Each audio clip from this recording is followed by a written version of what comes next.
The views expressed in this blog are hosted on my own website, are strictly personal, and do not reflect the views of any organization.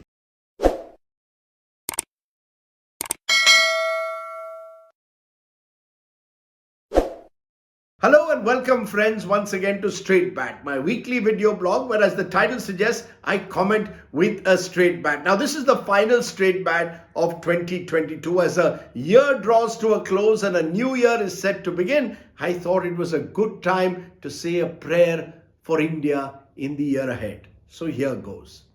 Where the mind is without fear and the head is held high, where India takes the threat posed by China seriously as a united country, not where the political response is marked by a juvenile and at times self-defeating tu main argument, with government and opposition accusing each other of colluding with the Chinese, where the army is kept out of the ugly political slugfest and fully supported in their task of bravely protecting our borders in icy climes, where when things go wrong in 2022, we don't blame it on Jawaharlal Nehru's failings in 1962, where Parliament is a forum for informed debate on matters of national importance, where mics of opposition MPs are not switched off even as the cameras relentlessly focus on the Treasury benches, where Parliament sessions are not consigned to being just another ritual, where the opposition doesn't disrupt and the government doesn't dictate, where the two sides learn to talk to each other and not talk at each other, where crucial cabinet decision making is not reduced to unilateral action, where India presiding over a G20 summit is a matter of collective pride, not of individual self-promotion, where the executive and the judiciary don't confront each other but recognize their constitutional limits, where judges' appointments are not held up only because the government of the day wants to prove a point, where judicial independence is not compromised by union ministers publicly attacking judges and, yes, a flawed collegium system, where the judiciary stands up to protect the rights of citizens in all cases and doesn't do it selectively, where human rights activists are not languishing in jails for years without bail only because their ideological leanings lead them to get branded as anti-national, where the Election Commission acts as a genuine neutral umpire and doesn't gear its actions to suit the party in power, where elected representatives don't switch sides overnight only for ministerial benefit or run away to resorts for protection, where the enforcement directorate cannot be an uncaged Rottweiler in opposition-ruled states and a pliant poodle in BJP-ruled states, where enforcement agencies aren't used to intimidate political rivals into falling in line, where the Prevention of Money Laundering Act cannot reverse the basic principle of jurisprudence that you're innocent until proven guilty,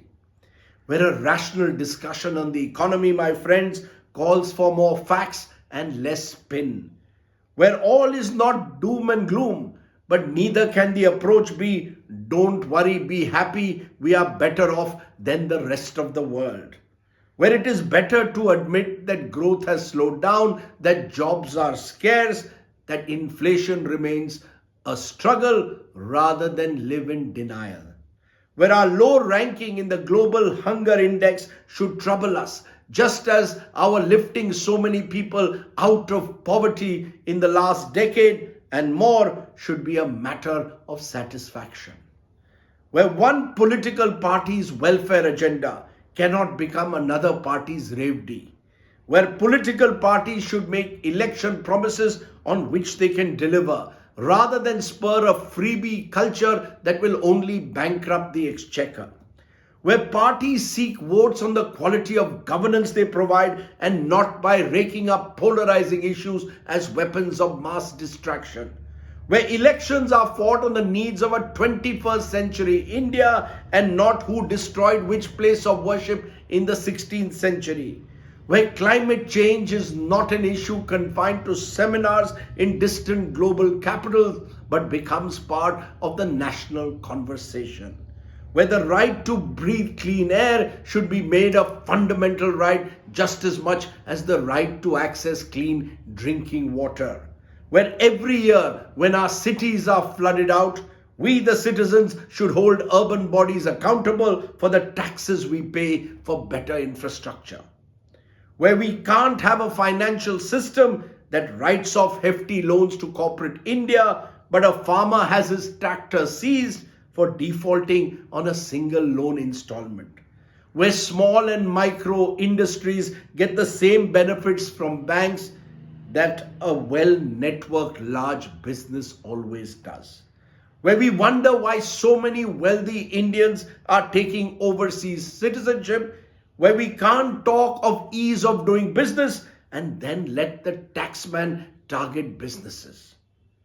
where government recruitment exams aren't endlessly delayed, and when they are held, there aren't frequent paper leaks that compromise the careers of lakhs of young Indians, where reservations don't become a political weapon that prevent a level playing field in highly competitive professions, where the number of seats available in the general seat category do not shrink every year, where equal opportunities are fostered through scaled up scholarship programs,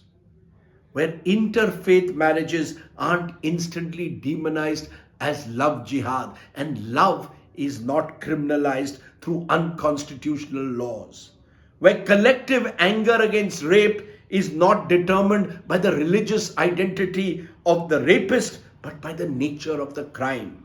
where whether the name of the accused is Aftab or an Amar, the law for murder is the same for all, where the color of a dress that an actor wears in a film is hardly reason to seek a ban on the film, where in a plural society, no one has a monopoly on color choices, where saffron can be pious and beautiful at the same time, where the targeting of an Indian Muslim superstar is called out for the unalloyed bigotry it represents, where self-styled cultural vigilantes can't become the sole guardians of a millennial civilization and its value systems, where a government doesn't promote a film that fits in with its propaganda machine while censoring those that don't buy into an official narrative, where tolerance and accommodation of the other becomes a symbol of our unique diversity, where social media doesn't become a free-for-all forum for hate speech and abuse, where fact checkers aren't arrested only because the facts are inconvenient to the powerful in a post-truth world, where Indian corporate barons with entrenched political interests don't sermonize on freedom of speech while effecting hostile takeovers of long-standing media companies, where primetime TV shows don't profit from communal polarization but provide their viewers with knowledge and not noise,